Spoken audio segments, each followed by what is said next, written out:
Dar comienzo a la primera actividad de la mañana a cargo de Gael de la Porte Theil.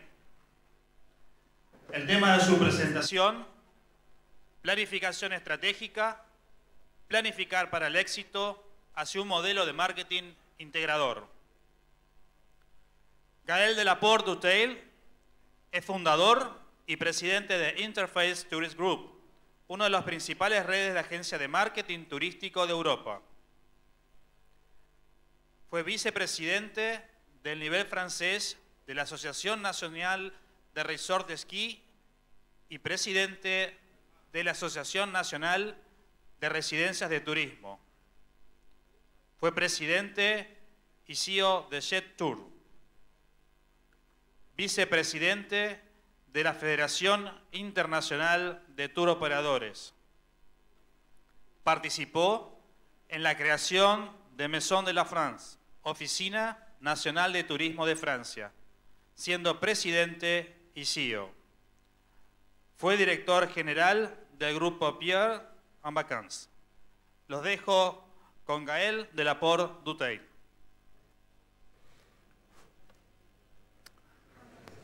It's working? Okay. So, good morning to everybody. Buenos días a todos, pero no hablo español porque soy francés y voy a hablar en inglés.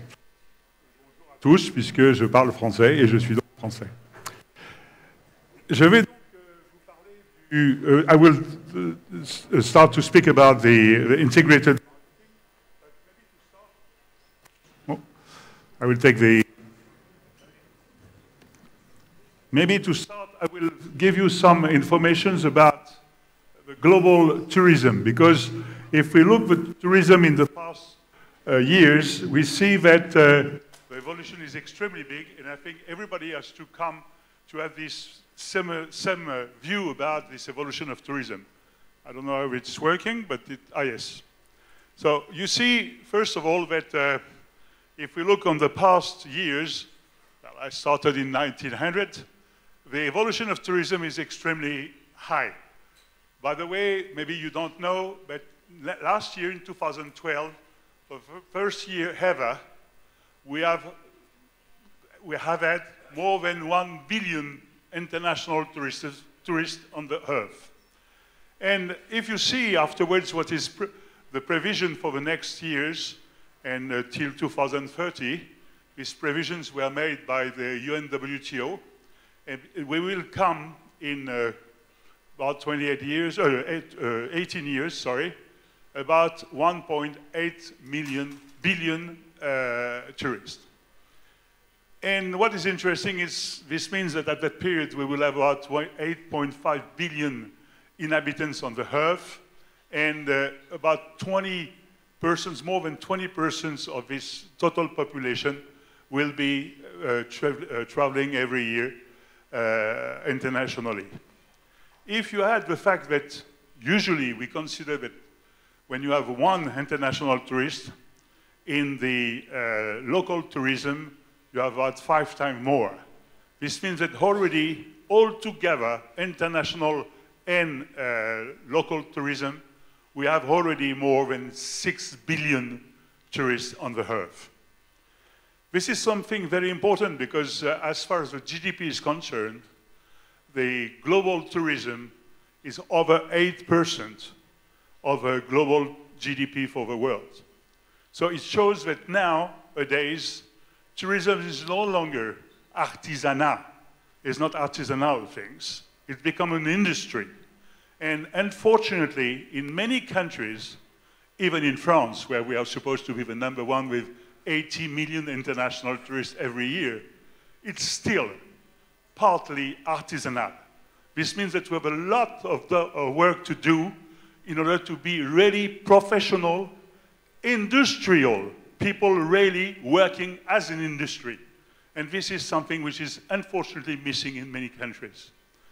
Naturally, you can tell me that this provision will be able to come to reality. And if we look on the past, even if, as you know, we have many problems on the earth, it could be health problem, it could be wars, it could be any kind of problems, But in the past, we really all time follow these previsions. Tourism is very resilient. This means that the population, the people, they really like tourism. They want to tour in the world. They want to meet people. They want to discover countries. So this is clear that all you here working one way or the other in tourism, you will have a bright future because tourism is one of the activities in the world which will be the most important in the future. Let's come to some data. When you look to about what kind of tourism, you have more than 50% is leisure. These people who are coming for vacation or discovering and so on. About a bit more than 1/4 of the tourists are coming for specific personal reason. It's what we call VFR, visitors, friends, and relatives. It's clear that if you have a family in Argentina, and if you are Italian, for instance, maybe you have reasons to come to Argentina. And this is not only, let's say, because you want to discover the country. You want to visit your relatives, so you have specific reasons. It could be also for health reasons. It could be for religious region. If you go to Mecca and if you are Muslim, you're not going there to discover Saudi Arabia. You go because you go for a pilgrimage. So it's something special. About 1/4 of a global tourism. About 15% is MICE. MICE is related to business, as you know. And so MICE and business is about 1/6 of all total tourism. And 7%, they come for reasons we can't really know, so it's unknown. The mean of transportation for all these international tourists is, again, more than 50% by air. And afterwards, you have surface, which would be 47 if we had, 43 if we had the rail and the surface. And naturally, also, some are coming with the sea, the boats. Something also interesting, because naturally we speak about people, but it's interesting, it's an economical activity. So it's also interesting to speak about the money side. Worldwide, if I took the two figures, 1990 and 2011, sorry. Yes. You see that the money, spent by the advanced country, advanced and emerging country, is done by the World Bank classification. But if you take the advanced country, you can see that the evolution is quite slow, 2.4% per year in spending, compared to the emerging country, which are spending more, 5%. But still, when you look at that, you see first, because there are more people traveling from advanced country than from emerging countries, but also they spend more. You see on the right things that you have an international tourist coming from an advanced country is spending per day about per trip about $1,000, $1,270, and $800 just for the emerging countries. Outbound tourism per origin. It's interesting to see that between 1890 and 2030, naturally Europe is decreasing in percentage, but still close to half of a global tourist.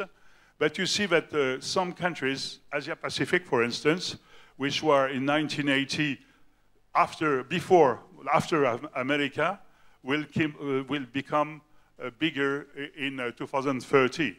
And this is due especially to China. Have in mind that China is really booming in terms of tourism, incoming tourism and outgoing tourism. Just for your information, in France last year we welcomed more than 1 million Chinese. I can tell you it's not so easy because they are not easy customers. But this is very interesting also to see that. Globally, when you look at that, it's not only, it's a global figure. 80% of all these international tourists are touring in the same region. So only 20% are really long-haul tourists. This means that right now, and especially for countries of South America, except the one coming from the South America itself, you have about 20% only of these tourists that are coming from, let's say, from far away, from Northern America or Asia or Europe or Africa. So this means that in 2012, we were having about 200 million long-haul customers, and in 2030, about 360 million. Now, coming back to South America. South America, you can see that the number of tourists in 1980 was quite small. It's all the South America countries. And the evolution is quite big because in 2030, this means after 50 years, you will multiply by 10 the number of tourists with 58 million. But what is also interesting, well, your market share will grow from 2 to 3.2%. And on the right side, it's interesting to see that the first column, oh, sorry, is not that.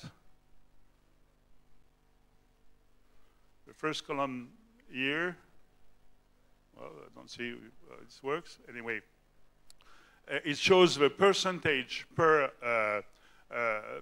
year of the number of tourists compared to the worldwide population.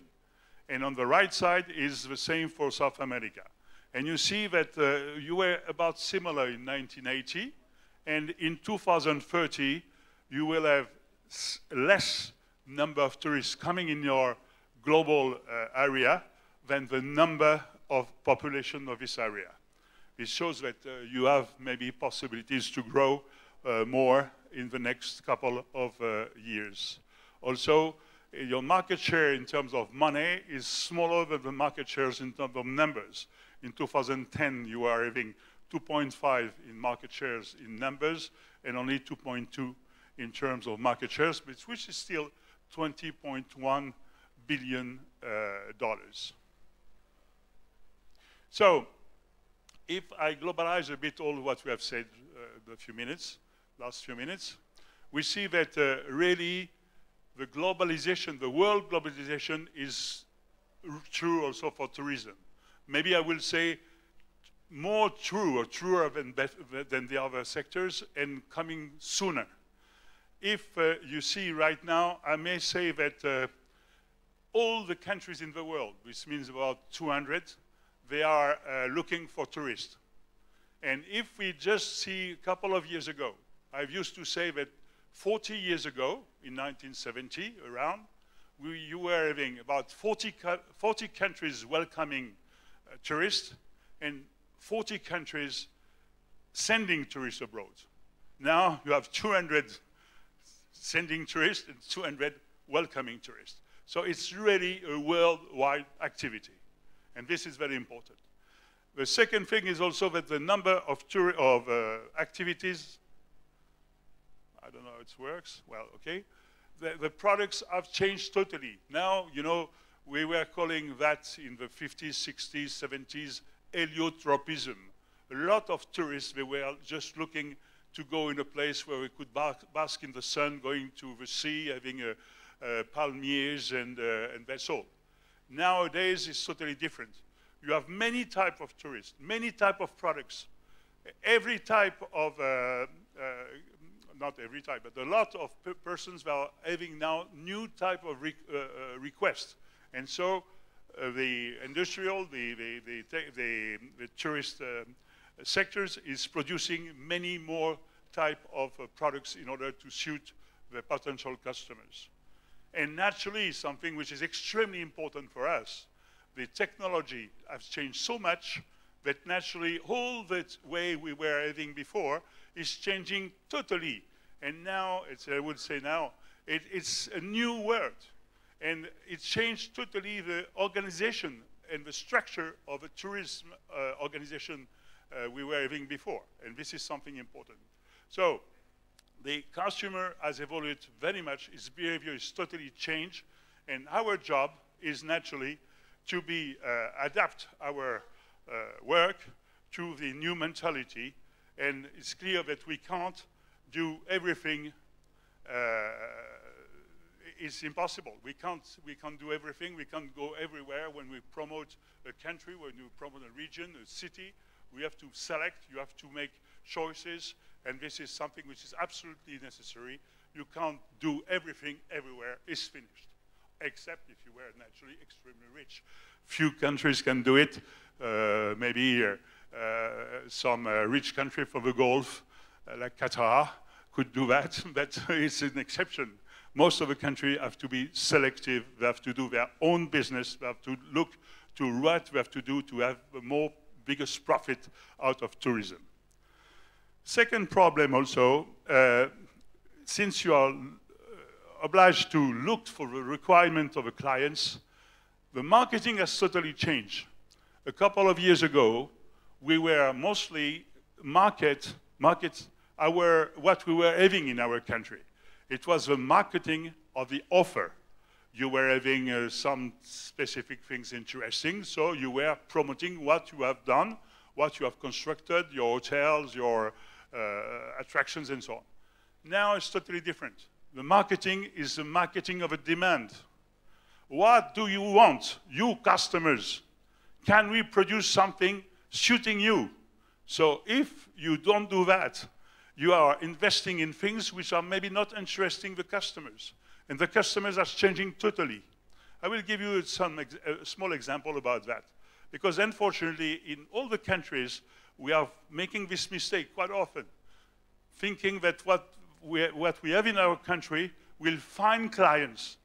Okay, you will find some, but it will be sometimes a disaster, financially speaking. You have to do the contrary. What do they want? What can we do in our country in order to seduce them? Because we know what they want. I'll take an example to show you that we are not so often understanding that. A couple of years ago, we were working for Taiwan. Taiwan, as you know, it's a small, well, it's not small, it's an island, a Chinese island. And my company and two other companies from Europe, we have sent somebody from our companies in order to discover this country, since we were supposed to promote this country afterwards in our countries, in Europe.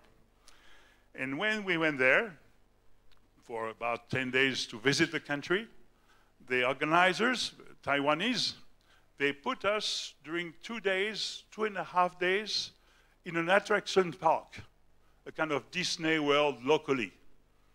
So when we enter, when these people come to this place, we say, well, why are we doing that? It's not interesting for us. No, it's very interesting. You know, all the Taiwanese are interested. We have many people. It's very successful.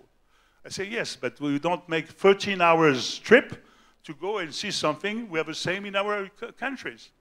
No, but it's different. It's our thing. It's something very successful. So we say, no, sorry, we can't stay there. We are not interested. And one of the three guys said, I heard that you were having in your country some villages which are still in habit, used by original tribes from Taiwan, Aborigines people, which are the local people from centuries and centuries. We would like to visit these places. We are very interested. The answer was, why?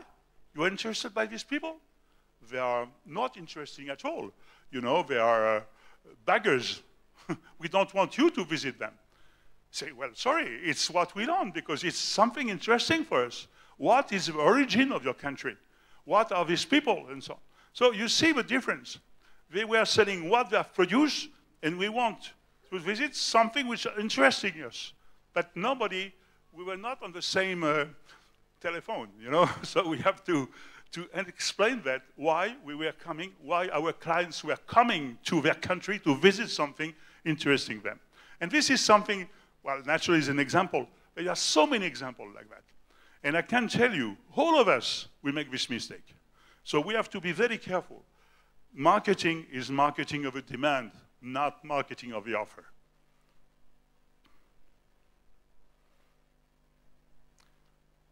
How it works? Yeah. Naturally, when you want to promote your, let's say, territories, it could be your country, it could be your region, a city, you have to make preliminary studies. If you don't do that, you must make a lot of mistakes. First of all, you have to make political choices, but real political choices. Because tourism is something which will influence all the people of a region. So, for instance, you have to see what you want is to make you have a possibility to make big investment.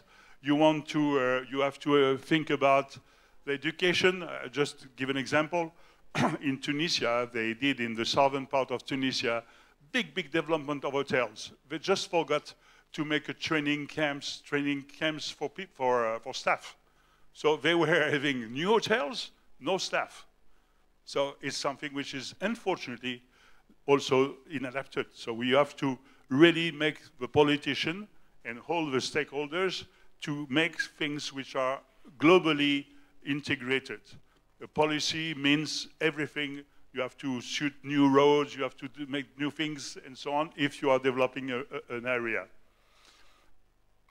It's clearly something which influences very much the economy. I say 8% of the GDP, but in some countries, Maldives is 35% of the GDP. But not having many other things to do, but I mean still, this means that in some region, it could be extremely important. And what is important is fix the population. It gives jobs to people which are not having good education. In some countries, it gives jobs to women, where usually men have jobs, but not the women. So tourism is a way of development. And this has to be decided with the politicians, naturally. It's not only in underdeveloped countries. I can tell you in France, we have the same problem right now. Some areas which are, let's say, having less wealth due to the evolution of industry, for instance, they try to make investment in tourism. And this is important to refix the population. Naturally, the first choice you have to make is what kind of tourism you want. Clearly, you may have mass tourism. Sometimes it's possible, but in many countries it's impossible. And it's far better to get selective tourism.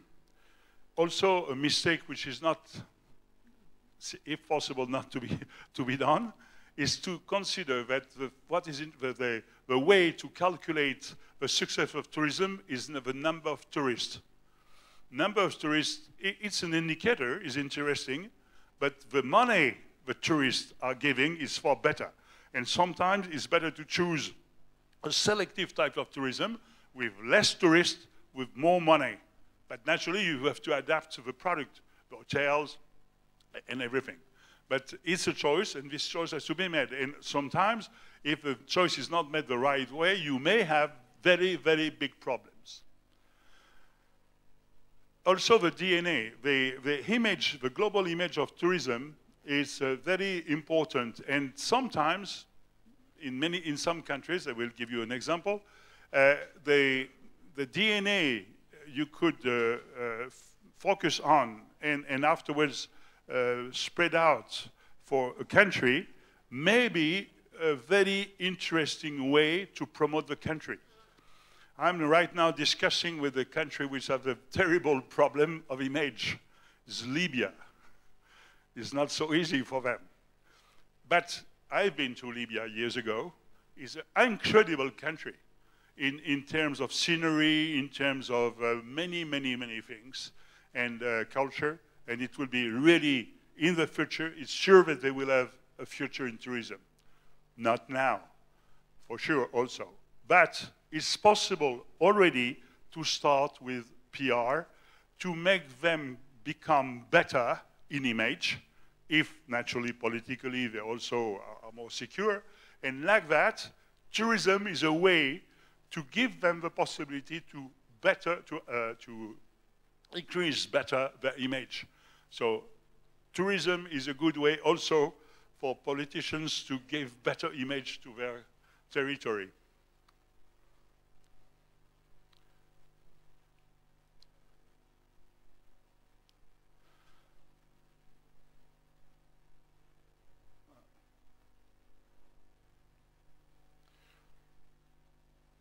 you must naturally also make previous studies in terms of SWOT analysis. You have to really and objectively see what is positive, what is negative, what is an opportunity, what is drawbacks in your global image and tourism image. And if you do that, if it will be a way naturally to give you a possibility afterwards to have a real efficient policy. Naturally, accessibility is extremely important. If you don't have, as I said, 50%, more than 50% of the international tourists are coming by aircraft. If you don't have aircraft coming to your country, it's naturally a big problem. Or if the aircraft is too expensive, which is about similar because nobody can take it, or at least only the business people. But if you have new connections, it could give opportunity. I'll give you an example right now. If Air France is linked now, they will have a new connections with Montevideo. Well, very interesting for two reasons. First, because I think that country must take the benefit of that. But second, also, for Argentina. Argentina, I won't say it's a drawback, it's just the reality. It's not a seaside resort country. But in Montevideo, in Mar del Plata, you have this possibility. You know that more and more people, when they go to discover a country, they take, I don't know, 2 weeks vacation or 21 days, and they want to visit, and afterwards they want to just to stay a couple of days, to stay at the beach and to rest and to discover maybe differently that part of the world. And why?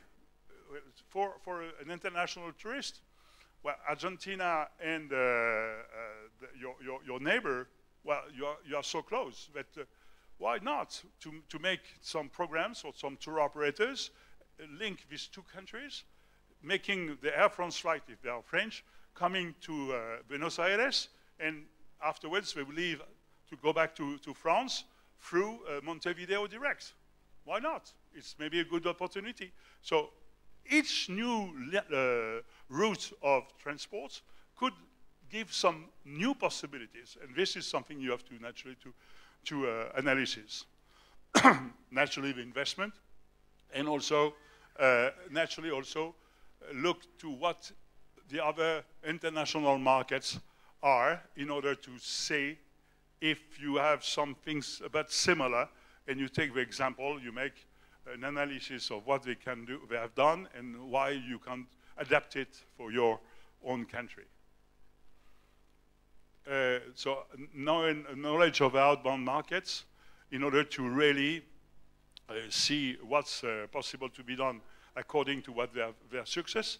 And also what you have to have in mind is each of the markets are different ways of thinking.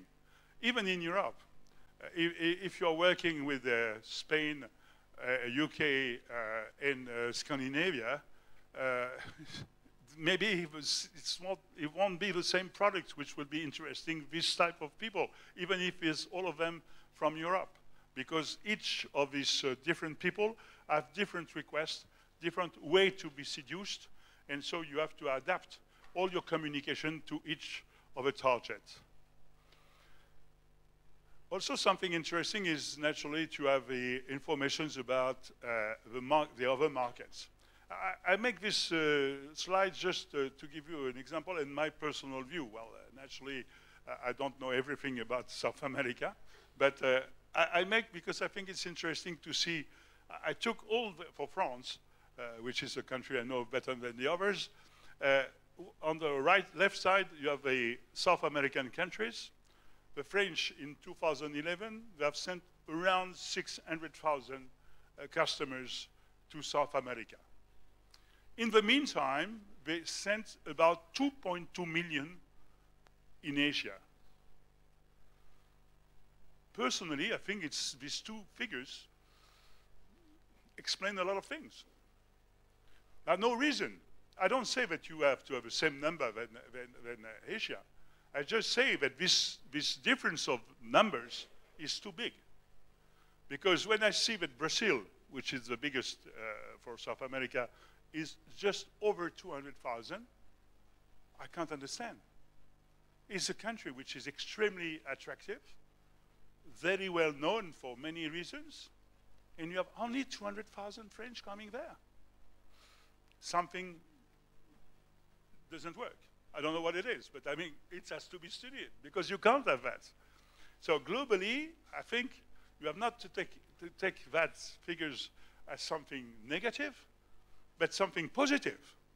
You have a huge possibilities because when you see what has done Hacia in the past, because if I took the same figures 40 years ago, I think we were about the same. Maybe even you were having more French in your countries, South America, than in Asia. So I think something has to be done.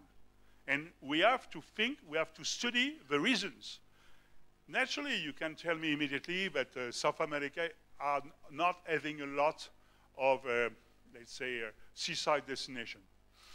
No, Korea, Japan, Singapore, even Vietnam, Hong Kong, India, not too. Well, not China, they have no also really places to go and bask in the sun and go to swim. So I think it's not that. I think it's more marketing reasons. I'm sure that you are starting to do a lot of things, but maybe you start later than the others, and maybe you have to recover more. I think I didn't study it more, but I think it's something you might work in order to understand better. Now, about the new communication things, I said previously that you are having new technologies. We have changed totally the way you market countries, and this is something very important. Clearly, in communication, yesterday, when you were in a country making your marketing, you were going to the business people, and the business people, they were having all the knowledge, and the customers were knowing nearly nothing, and so they were able to speak with the customers to say what they have to choose, what is the real good product, and so on. So it was from top to bottom. Nowadays, it's already changed a bit, because clearly we have a lot of diverse informations coming around, and the customer has different ways to be informed. So a lot of let's say, business people, they have to work with other business people, and these other business people, they will be in contact with the customers. But in the future, and already now, it's the customer which is in the center of everything. The customer is coming to see the business people because they have a lot of information. There are more information sometimes than if you go to a travel agent. You go on TripAdvisor, and you collect a lot of information. You go to the web, you could have more information. Afterwards, you go to the travel agency. You ask questions, and you are better than the one you are supposed to answer because they have not the possibility to know everything. But you know, naturally, because you have been on the web, and you have been searching what you need. So sometimes you need better. You have better information than the one we are supposed to be professional. So it's totally new world. Because you can't now just think that you have the let's say, the possibility to give, let's say, more than the advice to say, you have to go there because I know that it will suit you. No, you can't.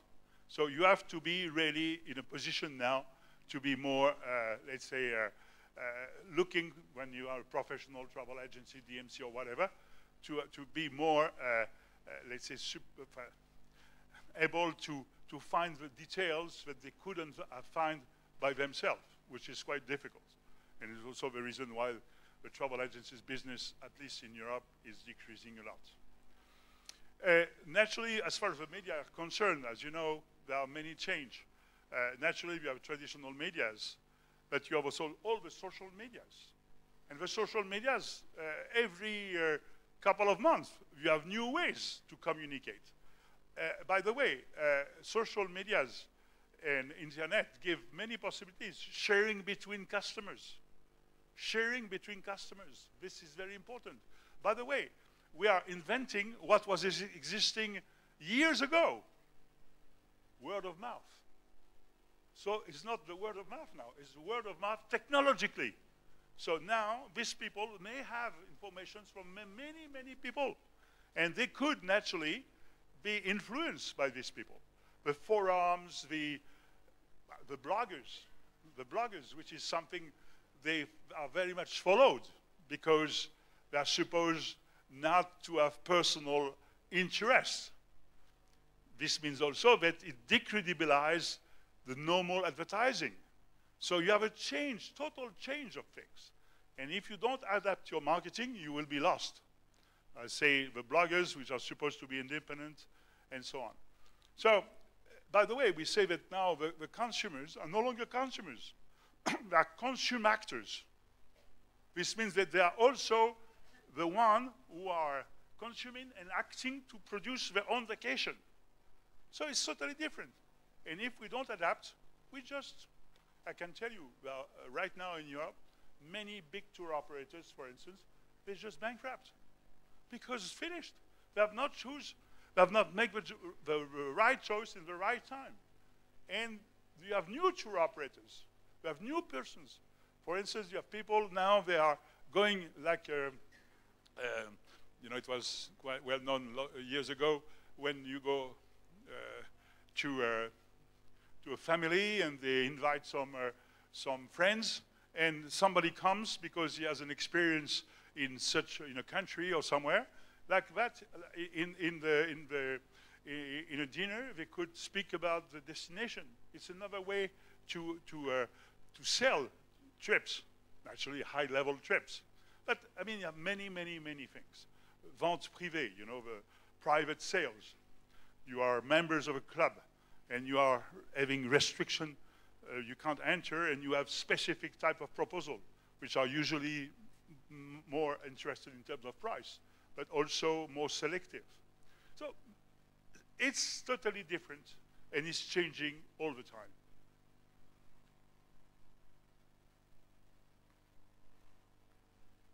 Social media, so you know, all of you, the travel blogs, the forums, Facebook, YouTube, or the other YouTube things, or the other type of things which are exchanging informations. Exchanging between customers become really a huge importance. Naturally, it shows that all these kind of things is more for young than for old people. About 77% are between 18 and 34 years old. But these people, 34 years old, next year they will be 35, and the following year 36, and so on and so on. So this means in 5 years' time, they will be 40, and they will be the customers, most of the customers. So I mean, we are ready to take the train in time, not to wait. The train will be away.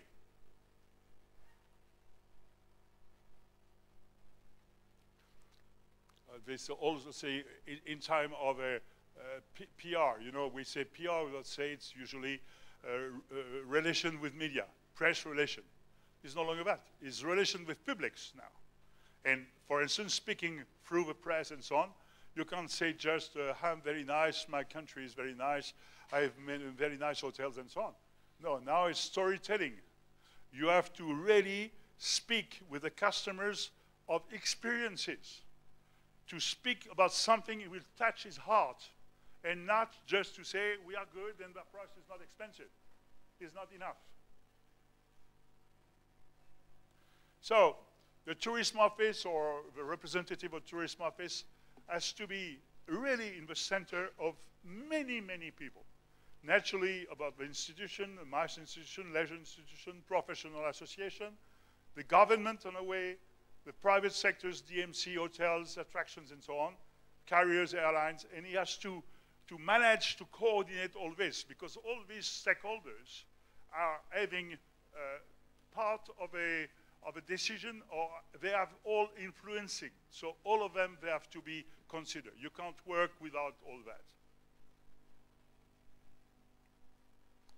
And as far as the consumers, the tourism purchasing process has also changed. As I show here, the consumer is in the center. And the consumer can do a lot of things. He could go online, he could go to new type of distribution I was saying a few minutes ago. He could go directly to DMCs and hotels. This is something which will be, I think, in a couple of years, one of the most important things. You will have directly on your website, if you're an hotelier, reservation for people coming from anywhere in the world. Why they will go to a travel agency? They will maybe have worse price and not a reservation immediately, and so the service will be maybe not as good as if they do it by themselves. Travel agencies still existing, naturally. Tour operators, but the tour operators are also online now, more and more. So, I mean, you see that the consumers is really now in between, is in the middle. And he has so many ways to find what he wants that we have to be extremely dedicated to them. So, now coming back, we'll finish on that. Depending what you have, naturally it could be a destination, a country, a small country, a big country. It could be a region, it could be a city. You are able not to exist at all. Sometimes we do that for some countries. We are really not known at all on the market. So we work on what we call an awareness package to give them the possibility to start to be known. They could be a bit known, and we have a leverage type of package, or naturally, if this country or this territory is already known, we have another type of possibility, is mass exposure. And for each of them, well, I won't come in all these things, but we have specific actions to be made, which give some results, which are adapted to the investment in terms of money, and also adapted to the reality of what they are today and what they can expect to be in 1 year, 2 years, 3 years. Time is necessary. You can't come from nothing to be known immediately in a couple of months. So you have to make it, naturally, the quicker as possible, but step by step. And naturally, if you go to the first things, you have even more things. I will just give you, to finish, four case studies to show you on 4 different issues what we were able to be done in terms of marketing. First of all, you know Tenerife is an island of the Canarias Island, and this island was having an absolutely dreadful image due to mass tourism in the southern part of the island, and the press, the media, the customers, except the one coming because it was extremely cheap, but it was extremely bad reputation. And naturally, they would like to change the reputation. So we did, on a 2 years' time, a program to make them come to change totally their image. Not the image of the South, because it was existing and we can't do anything else, but to show that we have other things to show in the country. And if you adapt, you will have these different things. You could read about the tactica and the brief and the results, but we really able to change the image of a part of a country. It's possible with specific actions, and I mean, you are not obliged to be have the image you were having before. You can change your image. Mexico. Mexico is very well known, not for all the products we can offer, but at least it's very well known. But they were having different problems with the illness. I don't remember la grippe aviaire a couple of years ago. So in order to reboost the destination, as you know, the Beetle is very well known as a car in Mexico. So we did a lot of things with that in Paris, and it booms really. It makes a big buzz, and it re-gives a kind of desire for clients to come back to Mexico. Israel is about similar. We were having a big problem in France. Israel, there are many Jews in France, about 600,000, and it was mostly a kind of marketing make for the Jews. So it was somewhere considered that the Jews have to go to Israel and the others have not to come to Israel, which is obviously stupid. So we changed totally with different type of images, with TV. TV is extremely important, and we succeed to change, and now we are having extremely good results of non-Jewish people coming to Israel. And the fourth one is Abu Dhabi, which was totally unknown a couple of years ago, and they would like to have a mice image, and again, you will read of that, the way it's adapted to that specific issue, and we succeed to get really results because we are focusing on really only what is necessary to give to the expectation they have. So, thank you very much. I would just to tell you that tourism is really, as I said at the beginning, something which will be existing for the next years and years, and is a bright future because it will develop, and it's good for all human beings, because when we encounter each other, peace is coming. Thank you. Just wait, questions. We have time for questions. Please. Okay. Bueno, pasamos ahora a un pequeño espacio para preguntas. Pueden enviar sus preguntas a lo que dice la placa, www.martur.travel/ask, y ahí dejar su pregunta. Ya tenemos algunas preguntas para Gael. Si por favor me pueden poner las preguntas.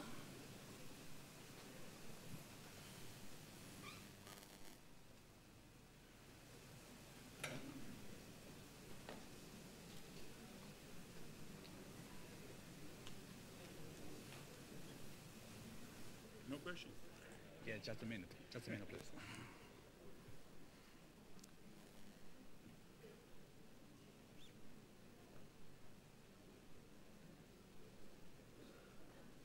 Bueno, acá tenemos una de las primeras preguntas para Gael. La primera es, ¿cuáles son los elementos clave de un modelo de marketing integrador con foco en la parte digital?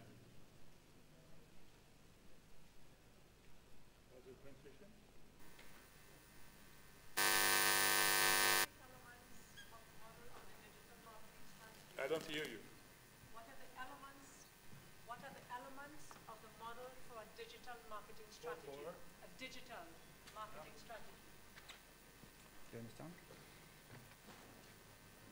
It's very technical. Sorry, it's very technical. Clearly, when you have that for a marketing integrator digital things, first you have to have instruments. First of all, you need to have a website, but not a website like, unfortunately, you see very often still now, which is a paper brochure put on a net, which is no more. So there are no interest, no added value. So first of all, you have to have a website, because it will be the key where most of the things will come back, which will be totally adapted to the websites. This is video sometimes with the selection things, with actualities, with new things all the time, and this is very important. Afterwards, you have to work with social medias. And social medias, you have many, Facebook naturally, Twitter, and that you have to use them and to make them adapted to the other instruments, like for instance your website. And you could, with this, all these kind of things connected, making some relationship with a specific type of clientele. You could organize competition. You could make selective things which are only for people that are registered. And like that, you could speak specifically with specific people. For instance, if you are still working, for instance, with travel agencies, you could have a specific website for travel agents, a Facebook for travel agents. I'll give you an example. We were organizing a couple of years ago for Sri Lanka a mass edu tour, fam trip, with 200 persons. This fam trip lasts 6 months. 3 months before, 1 week during the trip, and 3 months afterwards. Because before, the selection of the person participant was done with competition related on Facebook, and with questions coming from a website, from customers. Afterwards, we're exchanging between the people that have been selected. Naturally, they could exchange afterwards pictures, photos, videos, and whatever. And afterwards, we were going on during 3 months. So we make a tribe of people that share the same experience. And these people now, they are people that are really in our hands to promote. So I mean, these different instruments and all what is digital give all these possibilities we were not able to have before. So it's an example, but it's a very good example because it gives more possibilities with these new instruments. Gracias, Gael. A ver si tenemos otra pregunta.